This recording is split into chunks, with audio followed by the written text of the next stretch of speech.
ഉത്തര മലബാറിൽ ആദ്യമായി clinical associate കോഴ്സിന് തുടക്കം കുറിച്ച് കിംസ് ശ്രീചന്ദ് ആശുപത്രി.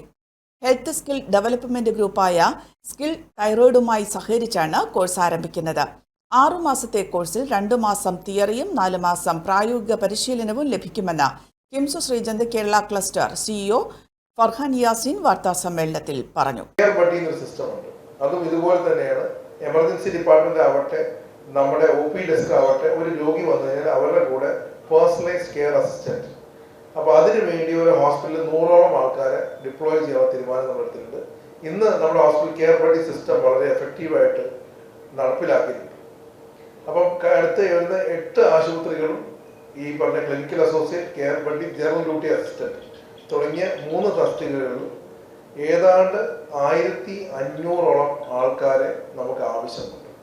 ആ 1500 ആൾക്കാരെ നമ്മൾ തന്നെ കണ്ടെത്തുകയും സ്കിൽ ട്രെയിനറുടെ സഹായത്തോടെ അവർക്ക് ട്രെയിനിങ് കൊടുക്കുകയും അതിലൂടെ ജോബ് പ്ലേസ്മെന്റ്, അതായത് അതിൽ നന്നായി പെർഫോം ചെയ്യുന്നവർക്ക് 100% ജോബ് പ്ലേസ്മെന്റ് അഷ്വർ ചെയ്തുകൊണ്ടാണ് ഈ പദ്ധതിയുമായിട്ട് മുന്നോട്ട് ഇറങ്ങുന്നത്.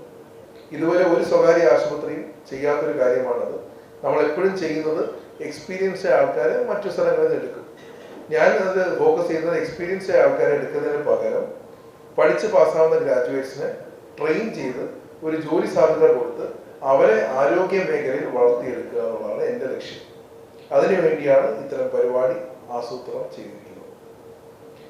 ഇതിൽ കണ്ണൂരിൽ ഉള്ള ആൾക്കാരെ കണ്ണൂർ ഹോസ്പിറ്റലിൽ പ്ലേസ് ചെയ്യുകയും കൊല്ലത്തുള്ള ആൾക്കാരെ കൊല്ലം നമ്മുടെ കരുനാഗപ്പള്ളി ഹോസ്പിറ്റലിൽ പ്ലേസ് ചെയ്യുകയും ഇനി വരുന്ന 3 ആശുപത്രിയുണ്ട്, പാലക്കാട്, തൃശ്ശൂർ, അതുപോലെ കോഴിക്കോട് ജില്ലകളിൽ നമ്മൾ ആശുപത്രി ഈ വരും മാസങ്ങളിൽ തുടങ്ങുന്നുണ്ട്.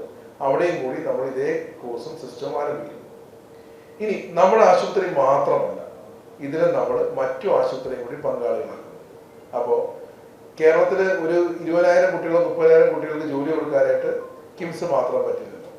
അവിടെ കേരളത്തിലുണ്ടാവുന്ന 2500 ആശുപത്രികളിലും ടൈപ്പ്. സയ്യിദ് അബൂബക്കർ സിദ്ദിഖ്, അഭിനന്ദൻ ചൗധരി, EK സജീർ എന്നിവരും വാർത്താസമ്മേളനത്തിൽ പങ്കെടുത്തു. വാട്സാപ്പിലും ഫേസ്ബുക്കിലും ഒക്കെ സ്റ്റാറ്റസ് അപ്ഡേറ്റ് ചെയ്യാറുണ്ടല്ലോ. HIV സ്റ്റാറ്റസോ HIV പിടിപെടാനുള്ള സാഹചര്യങ്ങളിൽ കൂടി അറിഞ്ഞോ അറിയാതെയോ കടന്നു പോയിട്ടുണ്ടാവാം. എന്ത് തന്നെയായാലും മുൻകൂട്ടി പരിശോധിച്ച് HIV സ്റ്റാറ്റസ് അറിയൂ. സൗജന്യ HIV പരിശോധനയും കൗൺസിലിങ്ങും ആരോഗ്യ കേന്ദ്രങ്ങളിൽ പ്രവർത്തിക്കുന്ന ICTC അഥവാ ജ്യോതിസ് കേന്ദ്രങ്ങളെ സമീപിക്കുക. നിങ്ങളുടെ സ്റ്റാറ്റസ് എന്തായാലും വിവരങ്ങൾ രഹസ്യമായി സൂക്ഷിക്കുന്നതായിരിക്കും.